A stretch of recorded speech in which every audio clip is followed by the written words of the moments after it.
if you're not receiving emails from me with all of our events, and if you'd like to, this is going to be going around. Just put your name and email address on it.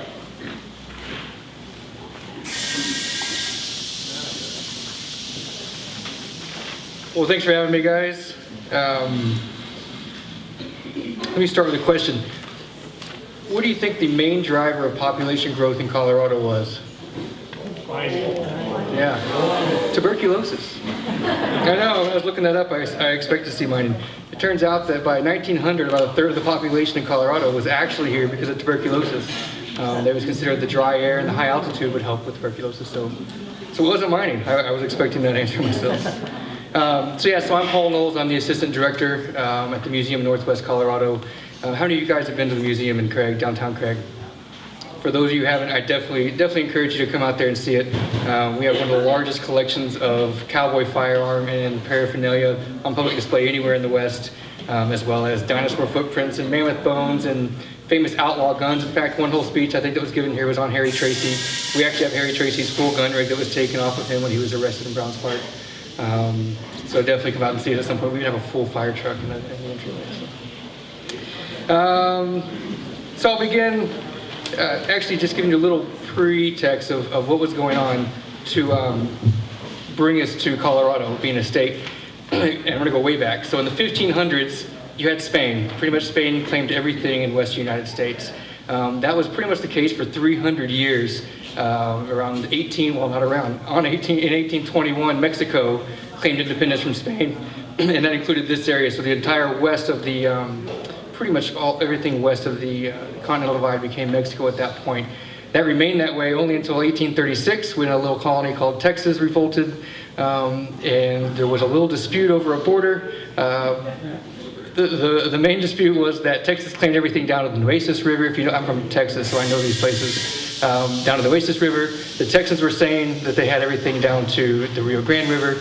Well, it created this nice little stovepipe that went all the way from the headwaters of the Rio Grande, which is over by Silverton, and then the headwaters of the Arkansas, which is over by Leadville, straight forward to the 42nd parallel. And that created this nice strip of land that included, smack dab in the middle of it, Steamboat Springs, Colorado. So you were all Texans at one point.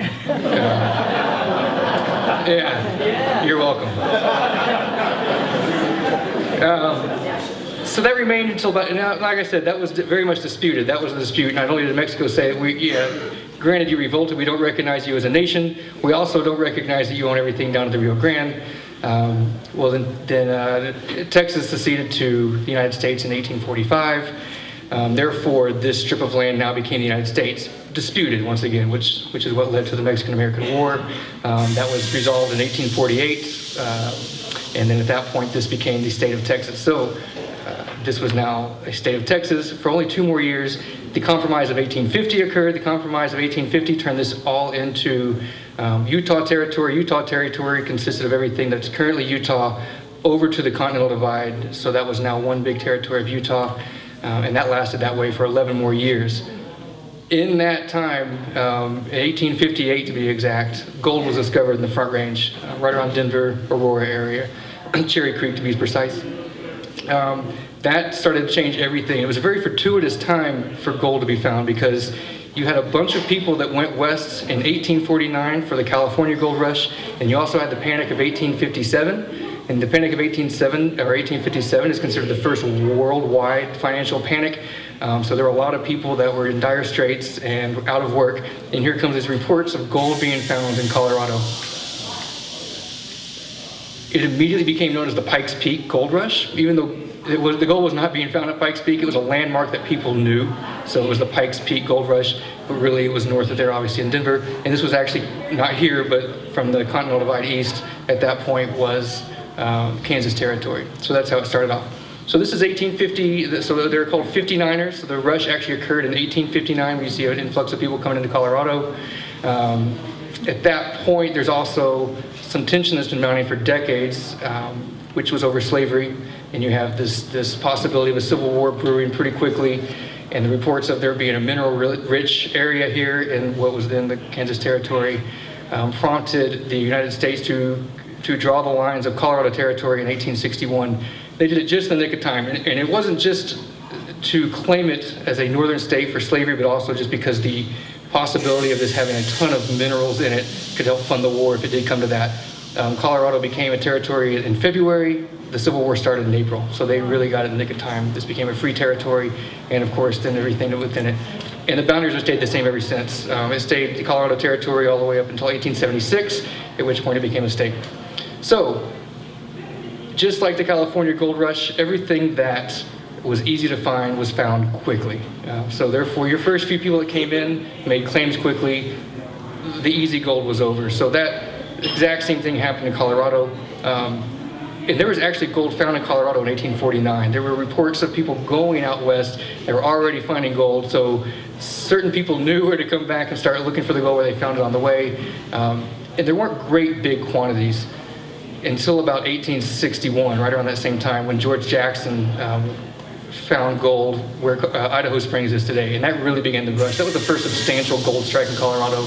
And everything changed from that day forward. So that really kind of leads us, this is interesting actually, the little stovepipe I talked about.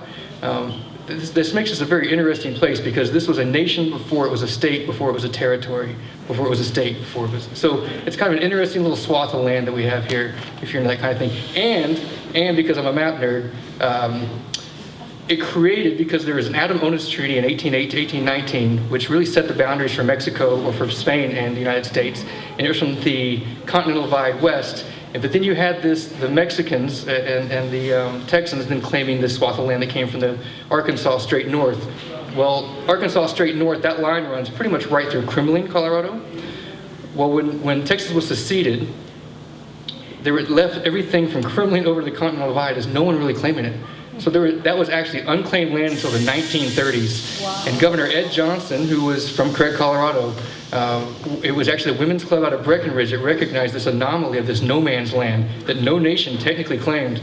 And he came in and did a flag setting ceremony, I think it was 1836 or so, to finally claim that as the United States. So a little interesting fact there for you. So anyway, on to local gold. So we had the gold rush occurring in the Front Range and just inside the mountains finally. But once again, the easy gold's gone. Enters a man named Joseph Hahn. And Joseph Hahn, obviously being the namesake of Hans Peak. There's a lot of reports that conflict each other, but there's some that finally, that after months and months of really researching, I think there's enough that you can say pretty much what happened. Around 1862, he made his way over into Middle Park and North Park, and then over into Hans Peak. And he was with two other Germans. Joseph Hahn was from Germany, and you can trace him back through ancestry and verify. You can even see when he came over in 1854 on a boat to New York. The problem was the Civil War had just started, so he comes back, finds enough gold to at least recognize there's gold there, and tells two men, and these two Germans disappeared. Nobody knows what happened to them. Everybody wonders who they were. They're gone. But he tells these two other men, which are Doyle and Way, and they both join the army. One actually fights, Doyle does, in Sand Creek Massacre, and then you have Way as well. So they both join the army. They don't get a chance to come back until 1865. 1865, the three of those men return back to Hans Peak, jump in there. They find enough gold, again, to verify that this is something worth exploring. It's actually in 1865 that Hoyle, so Doyle is a great piece of history because John Campbell, who was kind of the historian for Steamboat back in the 1890s, early 1900s, found Doyle. And he was living in a soldier's home down in Monte Vista, and they started a relationship with letters. So Doyle actually gave his first-hand account of everything that happened, and there is full on, I've got everything printed out of his letters saying, here's what happened, here's what we did. So in 1865, he claims that he took a mason jar, put a letter in it, climbed to the very top of Hans Peak, possibly the first white man to ever climb to the top of Hans Peak, and wrote in there, I'm declaring this as Hans Peak in the name of its original founder, Joseph Hahn. So there's the naming of Hans Peak, 1865. They go back that year, everybody goes their separate ways, they agree to meet the next year, they grab 50 men with them, so it's 1866, they come back over into Hans Peak, and they set up shop. They don't get there until August. It was a pretty rough summer. They had to come over Bertha Pass. So they got a late start. They started whipsawing some lumber. They started building cabins. They started getting machinery going. But then winter hit, and every man left except for Hahn, Doyle, and Way. Way agreed that he'd be the one that would leave and go get supplies. And this is in October. he'd come back and they'd be able to work through the winter and be ready for an early spring. They can get right going on the gold. Wade never returns. No one ever knows what happens to him. He ends up in New Mexico and he dies in the 1880s, but he just disappears with gold to buy supplies. So you can make your own judgments on Wade. Well, this left Han and Doyle in a pretty tough place, and they somehow made it all the way to April. And he talks about how they just passed the time basically getting wood ready for the next year and planning for the next year. But if you know Hans Peak, two things happen. One, every animal up there leaves, so there's nothing really to eat up there. And also, the winters are about a month longer than anywhere else around here, so they really were in for it. They somehow made it. He talks about they hunted mountain lion, they never could shoot one. Their best day they had that entire winter was when they chased down a rabbit into a hole and there were 2 other rabbits in there. So that's really what they lived off of. Well, come April, they're pretty much done for.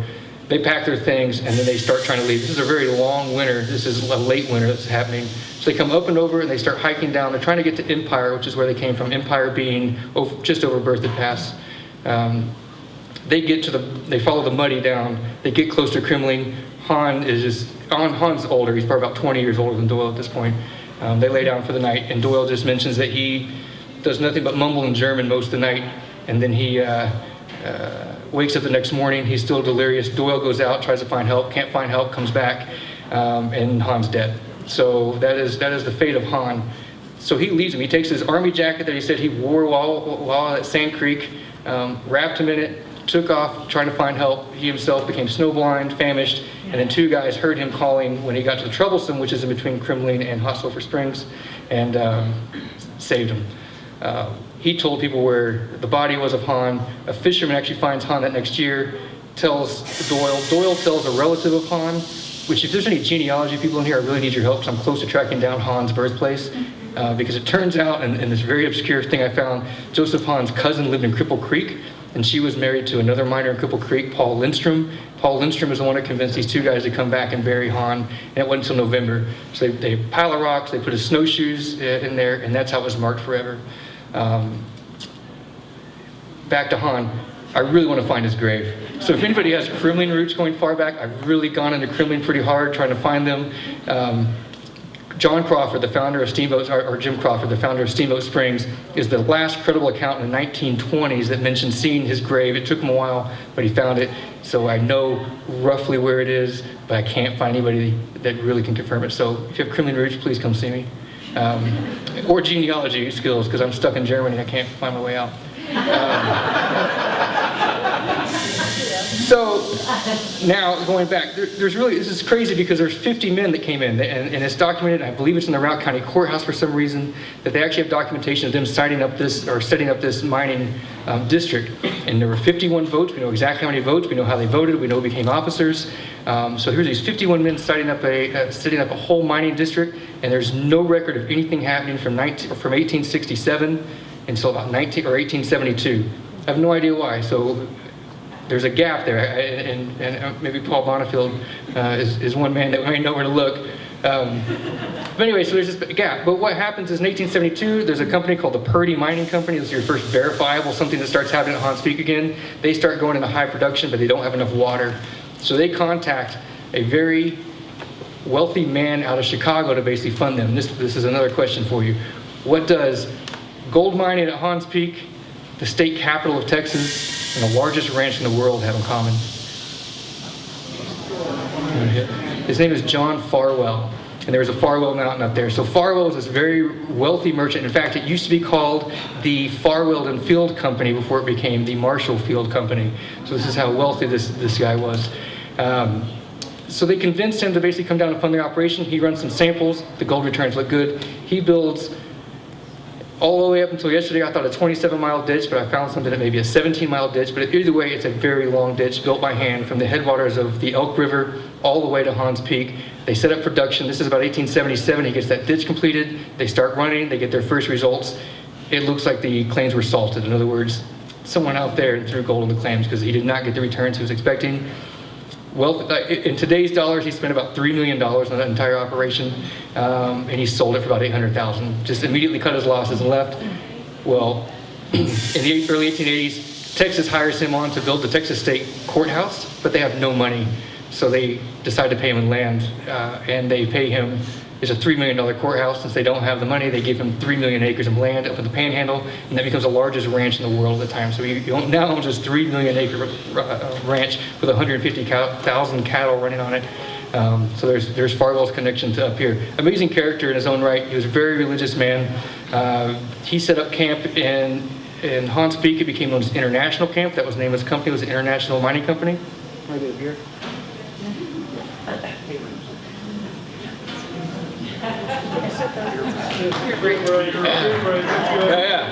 Yeah. I tend to talk fast. I try to stay ahead of my tangents because I go on tangents, so I try to get ahead of them before they take off.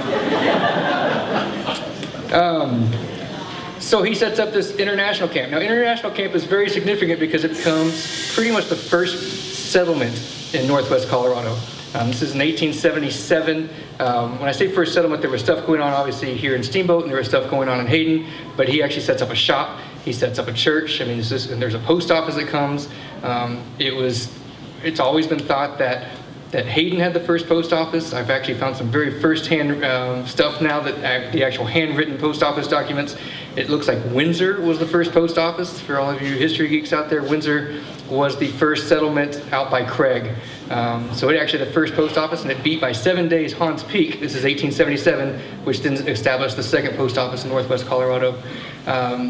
So this is actually now a town happening, and then all the way to the courthouse being moved, which should be a whole speech on itself, because the courthouse battle in this county was nuts, and it went on forever where people wanted the courthouse to be, but it ended up in Hans Peak in 1879. So this is now a thriving town. Obviously, it's now the county seat, and it remains the county seat all the way up until 1912. So that is the county seat of Routt County. As I assume some of you know, Routt County at that point wasn't Routt County as you know it today. It's Routt County and Moffat County together. So that county seat is on the far east side, and you have a Browns Hole, which is a place that has a lot of need for law in it, 150 miles away by horse. So it was not an ideal place for a courthouse, but that's where they put it. So that operation runs. Farwell brings in a man named Robert McIntosh, who's very well known up in the Snake River area, if you guys are from up there, to help build that ditch. And when he cuts his losses in 1879, 1880, that's when the town actually moves from where it was, which I think I finally narrowed down where exactly that town was, about 1.5 miles to where it is, which is Hans Peak, as you know today, and that's where it remained. Hans Peak was right on a place called Poverty Bar, so they weren't getting good results where Farwell bought. Robert McIntosh took over the operation, ran the ditch an extra mile over to Poverty Bar, which is, if you're driving through Hans Peak, off to your right, there's a big flat area before you take a left to the marina. That is Poverty Bar, and that is the first big strike that they actually hit out there, and that's where most of the gold came from. Where am I? Poverty Bar. Thank you. I even explained exactly where it is, didn't I? From that point forward, there's a couple guys, Cody and Hindman are big players up there. They bought it from Robert McIntosh. They actually made it really work. They did some pretty good returns. But by the early 1880s, all the kind of big strikes died out. If you read the newspapers, you would think they're finding nuggets as big as your head. I mean, that's true of pretty much everywhere you see strikes happening. There's companies that come in, they want to sell shares, and there's big strikes and gold assays coming out to, $4,000 a ton. These are just astronomical numbers. Hans Peak never really produced that much. It produced enough to keep people coming and interested. But Hans Peak is also one of these anomalies of the lode was never found. Most of the time, the way you gold pan is you come through and you find gold in the stream and you pan it up until you run out of gold, then you go back to where you were and you go up. And when you go up, you find the lode coming out of the ground that's been weathering into the stream, and that's where you start drilling. Isn't that lode? And that's where your money is. The lode isn't at Hans Peak. They never could find it. There's been a lot of theories of where it is, that maybe it just weathered away and what you have left is there. There's probably about 4 or 5 different theories of really where it is, all the way down to it's just been covered up from landslides and it's still there. But if you want to get rich, it's out there somewhere. I meant to start with this and I missed it. A couple terms just on gold mining that I think help to kind of understand what's going on. And one of them is placer gold, and you see it spelled placer. Placer gold is gold that has been removed from its original source rock. So gold is formed in a vein, usually alongside quartz. When it's actually been weathered away, the gold will separate, becomes nuggets and flakes, and that's what you find in streams. That's placer gold. Lode gold is the stuff obviously still attached. Everything around here is pretty much placer gold. There's not much lode gold. There's found a little bit in Hans Peak, but it's not there. Everything else I'm about to mention is all placer gold. Placer gold is typically mined out with a pan, and a pan being gold is the heaviest thing in that pan, sinks to the bottom. And everybody imagines gold panners are sitting down in the stream with a pan, and that's how they spent their days. A pan really was just a sample device. It was to sample what you were finding, or to run the concentrates at the end of a day of using a sluice box. And a sluice box, which I brought one up here, is pretty much the same concept as it's been forever. It's a long rectangle. This thing can be hundreds of feet long, and there are ripples in it. And these ripples kind of point one direction, and when the water and the material runs over it, it creates an area of low pressure behind it, so the heavy stuff wants to fall into it and sticks, and all light stuff gets washed out. So that's what a sluice box is. Everything, even down to hydraulic mining, where they just sit there and blast away a whole hillside, is to bring the material down and run it through a sluice box eventually. You can run a sluice box for many days at a time, and then you stop all operation, you remove everything out, then you run the concentrates with pans, and that's where the concentrate of gold is. So if that helps. And to further my nerd knowledge, I actually own some gold claims up at Hans Peak at one point. There is gold up there. I would not say it's enough to pay for your gas up there and back, but it's there, and it's still claimable. There's an 1872 law that still exists. Yeah, I know the geologists, that they did all the drilling up there on Hans Peak. That's why all the roads are all over. Right. And he said there's a lot of gold in Hans Peak, but it's so deep, you can't get to it. So he was saying that there's a lot of gold at Hans Peak, but it's so deep that you can't get to it. And that is definitely, so one of the first things they try to drill into is get into the center, because one of the original theories was that there was a pipe basically run up the middle of the Hans Peak, and that the gold spewed out the top of it, and that's where all the gold came from. That's not really the case, but that was actually one of the first things they tried to do was get in there. There's actually Tim McGill, who lives here in town. His father owned, it may have been Tom, was it Royal Flush? I think it's a Royal Flush, and so Tim still owns that property up there. Royal Flush was another lode mine. Now there were other minerals in there. There were silver and copper were big ones up there, so it wasn't just gold. They did find enough stuff to at least make it interesting, but the gold veins they were looking for never really did produce. Go back here. So I want to go into another.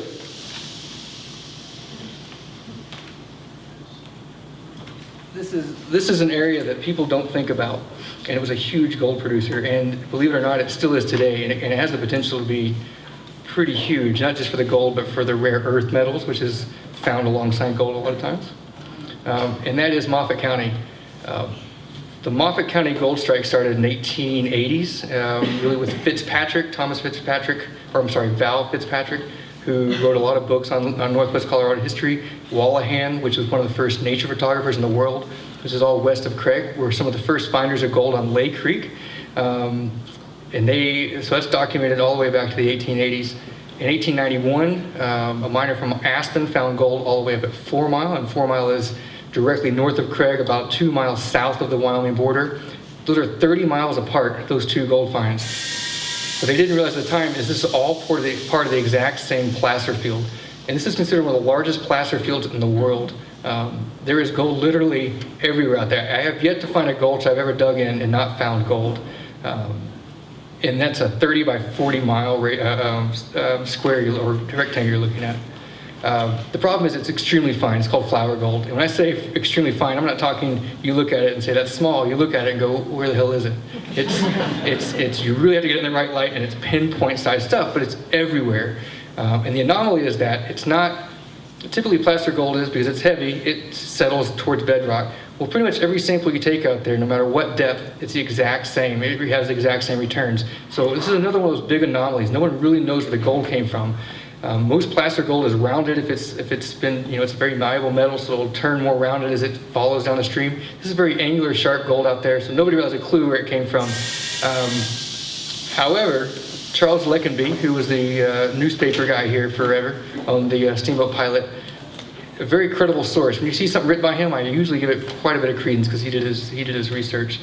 He actually writes From 1907, of an actual trip, he spent about a month out there. He said, "It is well within the bounds of truth to say that were any man of means to secure at the present time the vacant placer ground on the Iron Springs Divide," which is that area, Iron Springs Divide country, "and expand the few $100,000 necessary to put through the California Park Reservoir and Canal Project and thus bring water onto the ground, that man would be America's first billionaire."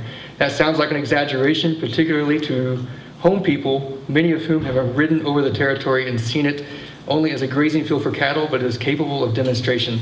And he goes on to talk about every pan that they panned, no matter where they went, there was gold in it.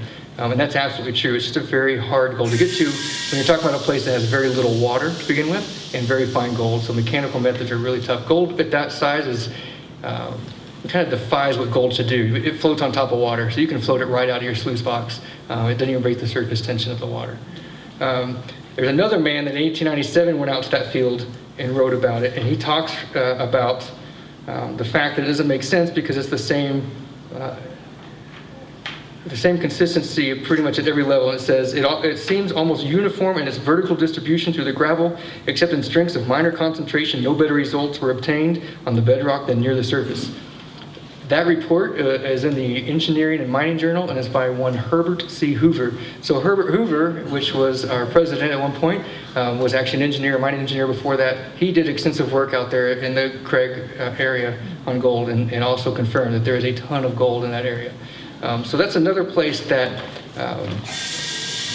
I know for a fact there's a company that came in with some people from Australia, and they're starting gold operations in there within the last 3 months. So they're starting to realize, and they told me they're simply really, running the tailings that were run in the 1900s. They're taking the stuff that was run before, which they said they probably got 30% initially, and they're taking the other 70% out. But it's not just the gold, it's the rare earth metals. I don't know what all those are. Thorium's one of them. That one just stuck with me because it has Thor in it. It's got, I think it's used in TVs and magnets and stuff like that. So it's a big deal right now. I have a couple pictures of 4 Mile. When you think of gold mining, you always think of mountain and pine trees. I'll pass these around. 4 Mile was a big hydraulic operation, and a hydraulic operation basically takes water from somewhere else, runs it downhill slowly and then downhill quickly, and at the quick part, it creates a ton of pressure, and they just knock away whole hillsides and the stuff that comes off there when it's doing a sluice box. I don't know how well you guys can see it. Like I said, I'll pass these around and you guys can come up. This is the middle of sagebrush country doing some serious gold mining. Flat sagebrush, like I said, not what you think of when you think of gold mining. The other thing they did out there, which is a feat, a dredge, a gold dredge requires a ton of water because it floats on water and it uses water basically in a pond that digs up the dirt, pulls it up, runs it through a sluice box out the other end, and deposits the tailings behind it as it goes. That's a lot of water. This is the Blevins dredge. This is on Lake Creek, and this is a dredge. They pulled enough water from, if you guys know Moffat County, there's like 5 gallons of water. They seriously were able to pull enough water through ditches to make this thing float and run, and very successfully for quite a while. This is actually a picture of the Hans Peak hydraulic operation. We actually just borrowed from the Hans Peak Historical Society one of these are called the nozzles that you see spraying out water are called giants. We actually acquired one of the giants from them on loan. So we have a gold mining exhibit we just put up, and it has one of the actual giants, perhaps from this picture even, from the 1880s, 1890s out there.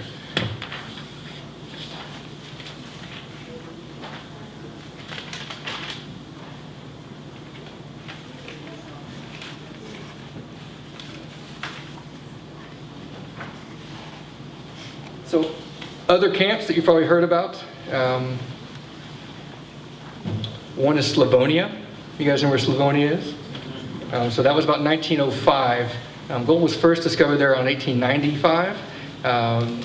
But 1905 is kind of when that camp started taking off.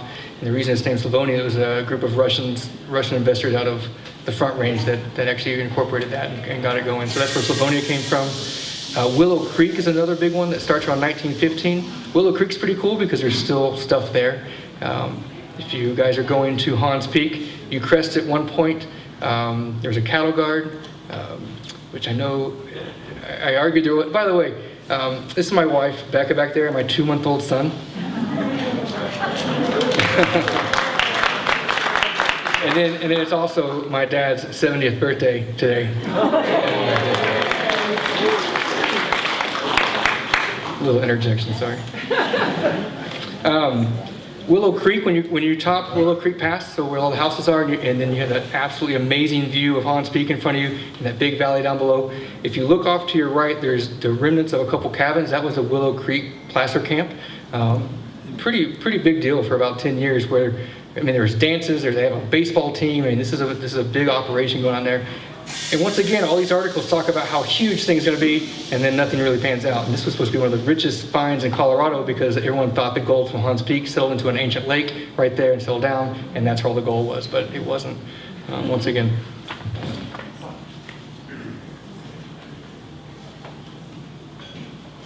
Okay. So this is the fun stuff. This is the interactive stuff that you guys can go do now.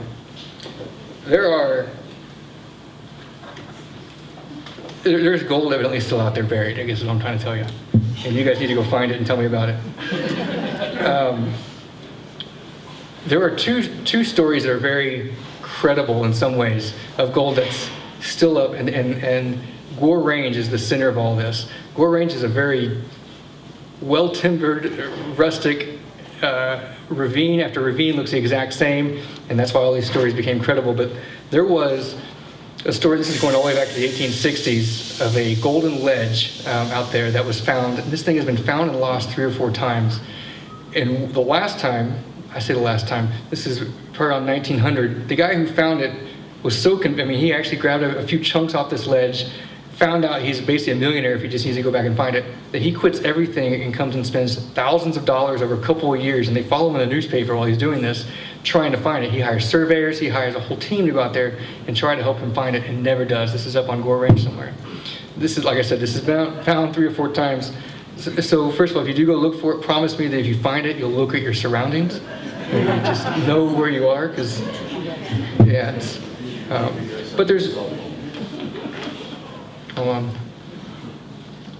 Gore Range is kind of this interesting place where there are stories of absolutely huge strikes up there, and yet nothing, once again, ever really comes out. The stories just stop instantly. But the stuff they're talking about is huge when it's happening. Here's one, this is from 1909. Rich strikes everywhere. Rich strikes everywhere. It is somewhat early for a mining boom, but it looks as though it is here for good. Eastern side of Gore swarming with prospectors. So something was going on up there, and there is gold up there. I mean, you can definitely pan gold around Buffalo Park. You can pan gold in Walton Creek, even.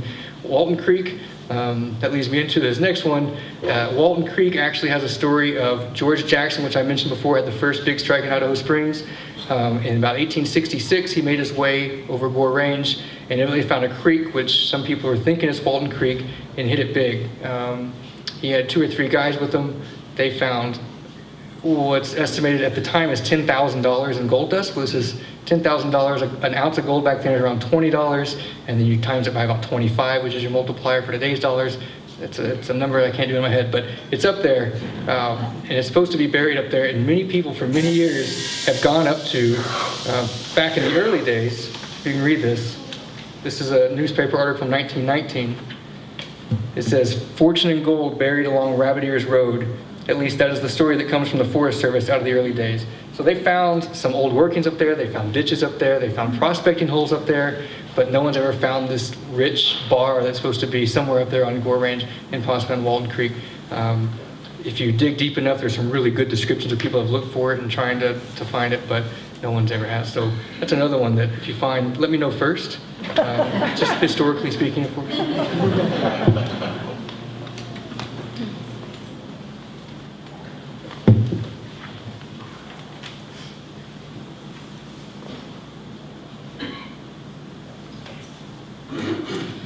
There's another report somewhere, and this is one that Laurel from the Hayden newspaper, or Hayden museum that told me about, was California Park is another place that really has some lost gold mine. There's a guy out of Craig that's trying to find it. I actually ran into, it's amazing you start talking gold, most people are closet gold people out there. And a lot of them are looking for treasure, and he's also looked for the one on Gore Pass or in the Gore Mountains and never has found it. So somewhere in California Park, I can't find any credible stories on it. I found one little mention of someone saying there's a lost mine up there, but I never have. So once again, if you guys have some information, I'd love to learn it. And past that, that's pretty much all I have on local gold. That's kind of where we are today. There's, like I said, there's still gold. If you guys want to pan, you should. I mean, there's definitely gold out there. There are some mining claims around Hans Peak that you have to be aware of that maybe you want to research first before you're claim jumping. When I say this is an 1872 law, it's literally you go claim the gold. I mean, it's you own not the physical land, but you own the minerals, the surface minerals that are there. It's like $150 for 20 acres and $100 a year, and it's real property at that point. So it's out of the BLM's hand, and you can will it down for the generations. So it's definitely one of those fun things to get out there and do. Like I said, Hans Peak's got some decent places. I actually have some samples of Hans Peak gold up here. If you guys want to see it afterwards, I'd pass it around. Pass it around. Yeah, I figured you want me to.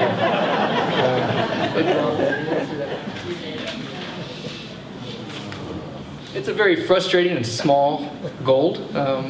What's funny is I've got a small vial here with very small gold, and I showed it to someone in Moffat County not long ago, and they said, "That's huge." And it makes you realize Moffat County gold is so small. I mean, it really is. There's a lot of it, but it is so small. And when you see this, you'll wonder what that guy was thinking, but it's crazy how small it is. And this other vial I have is actually on loan from somebody who has a claim up there and let me have some bigger flakes to kind of show off here. So like I said, feel free to come up. And past that, I'm definitely open for questions unless you want to know exactly where the gold is, and I'm not going to answer that. So. Yes? How much time do you spend prospecting yourself? Now, not much. Back in the day when I was single, I spent a lot of time out there. It honestly, to me, prospecting it has very little to do with the gold. And I have found some absolutely amazing out-of-the-way places in fact, when I first met my wife, I took her in the middle of knee-deep snow up through Hans Peak. We probably did 8 miles that day, while backpacks, yeah, she's still with me. And gold mining equipment. And we maybe found 4 or 5 flakes that day, but the scenery and we've stumbled upon freshly birthed antelope up there that we walked right. I mean, to me, it's such a great opportunity to go out and just see stuff. So I used to spend quite a bit of time because it was my excuse to go somewhere and do something with my hands, but not as much now. But to answer your question, back in the day, I'd probably spend 3 weeks out of the summer out there just consistently mining. And what did you do? What's your technique? Yeah, so there's multiple ways to do it. Most of the gold, especially on Hans Peak, isn't in the streams. Most people think you go and dig in the streams. There's gold in the streams, but most of the gold out there is actually found on ledges. So it's actually high up, and it's tough. Hans Peak is not an easy place to figure out because it's not where you would think it was. A lot of times you find an old stream bed and there's benches, and then therefore you can dig on the benches, and that's where the old gold deposit was, and then you pan it. There you just have to guess and dig in a couple places and then go pan it out. And when you finally find a place that is producing, then you dig buckets out and you go set up a sluice box and you run those buckets to the sluice box. But on top of that, Hans Peak also has a very high clay layer, and that clay will gum up down the sluice box and grab all the gold as it goes and rolls down your sluice box and take it right out the other side. So yeah, there's multiple techniques. There's guys out there that take full-on equipment. Trommels, so trommels are big. I found a trommel while hiking out there one day. It's huge. It's probably from the 1890s, early 1900s, and it's probably 12 foot long. And it's just come out of the ground, and you can see it's an old trommel they were using out there. And a trommel is this big round tube. They would spin round and round. They would run the material down. As it was spinning, it would break up the clay, and it would go through the holes, and those holes would go down into a sluice box, and they run it from there. So it's actually a cool trommel out there. Couple points, but first off, and most importantly, the definition, I'm an exploration geologist. Yeah. And the definition of a prospector in my field of expertise is a hole in the ground with a liar standing next to it. I've got plenty of newspaper articles that prove that. Aside from that, 2 points. One, Bill Bowes, well known locally, drilled to over 3,000 feet below Hans Peak, and metal values decreased as the drill holes went down. And in addition to that deep hole, he drilled several tens of shallower holes and didn't find much. And the Hans Peak geology and results of his drilling are covered in 2 U.S. Geological Survey bulletins. I forget the numbers, but you can Google it. And the other thing, I work for American Smelting and Refining, also known as American Steeling and Rob. which is the source of the Guggenheim family fortune, the museums and so forth, and examined the Craig area placer deposits and all of that. We even had Herbert Hoover's original report in our files. The greater Colorado River Basin is about as big as you want to make it, is full of that flour gold, but nowhere has it ever even come close to being profitable for reasons that you alluded to. It's Right. so fine that it's almost impossible to recover. If I knew you were in the audience, I would have shut up a long time ago. Can you repeat a quick summary of what you said? So yeah, what was your name? Doug Smith. Doug Smith here is way more knowledgeable than I am when it comes to gold and exploration. Was explaining that shafts were dug all the way 3,000 feet deep. Drill holes, not shafts. Oh, drill holes, okay. By Bill Bowes. If you guys don't know Bill Bowes, he is a mining legend. In fact, he had over 3,000 mining claims when I looked him up once. He is the father of Tammy Delaney. If you know Tammy, that's Bill Bowes' daughter. Tammy owns the Wild Goose Granary Coffee House out there in Hayden, and is also very active in a lot of other areas. So you were saying that some test holes, actually, as they went deeper, the test values got less, so they were not becoming more, if I'm correct on that. Then also that there are many areas that have this flour gold that's basically everywhere, but it's just not profitable to mine. In fact, I had a guy come in who owns a bunch of land out in Moffat County. He brought in 2 Maxwell coffee jugs and said he had his land assayed to, he said it came out to about $2 million worth of gold is what they estimate on his land, but it cost about $4 million to extract it. So he's sitting on top of gold and can't do anything about it.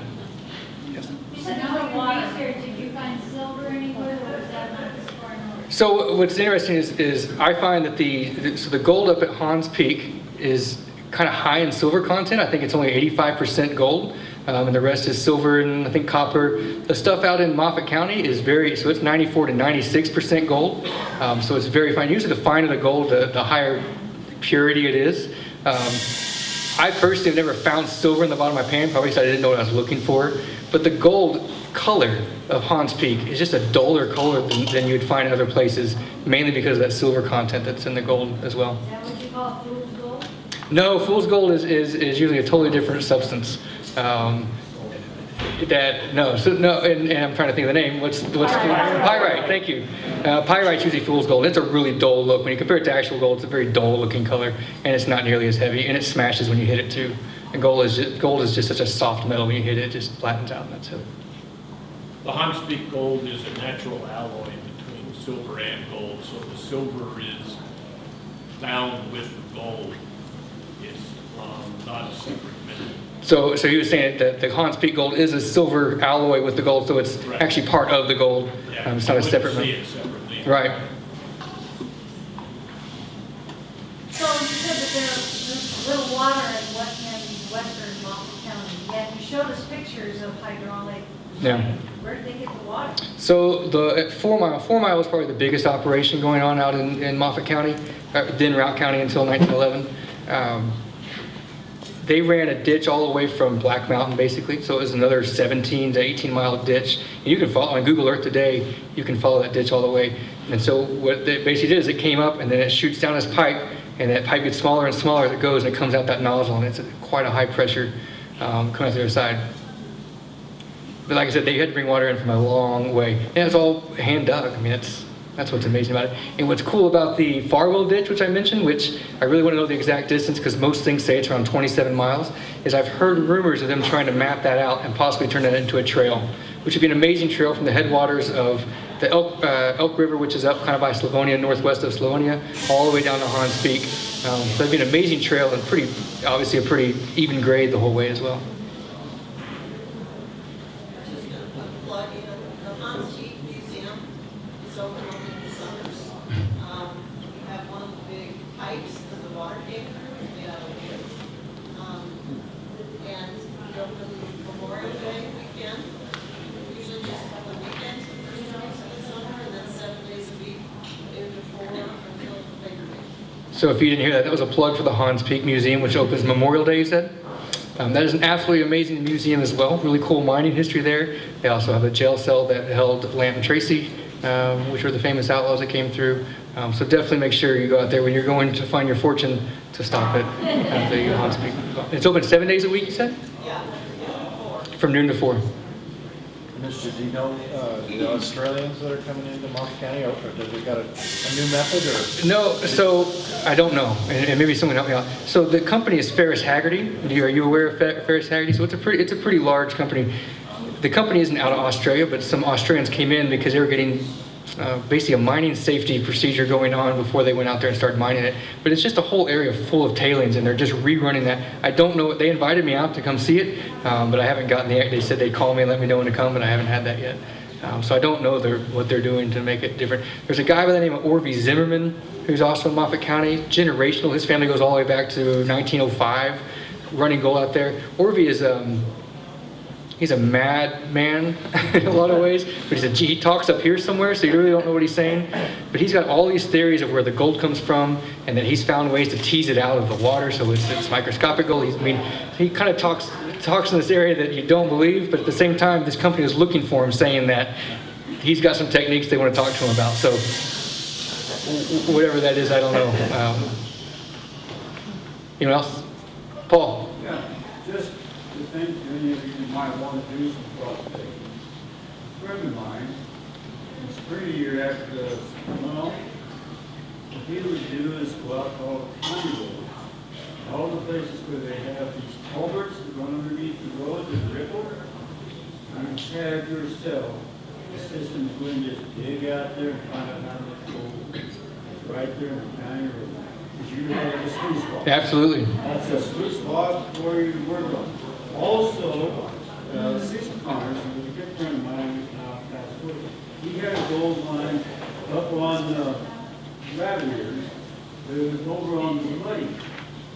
And William Byers and a good many of the people who came into hot sulfur in the 1860s, 1870s, that was an area they prospected great deal. So you might go up there and find some gold.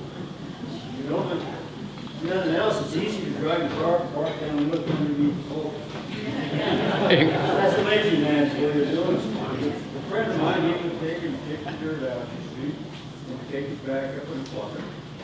Just lose it, and sure, he would take his vacation and pay his vacation cost. It was oil fun.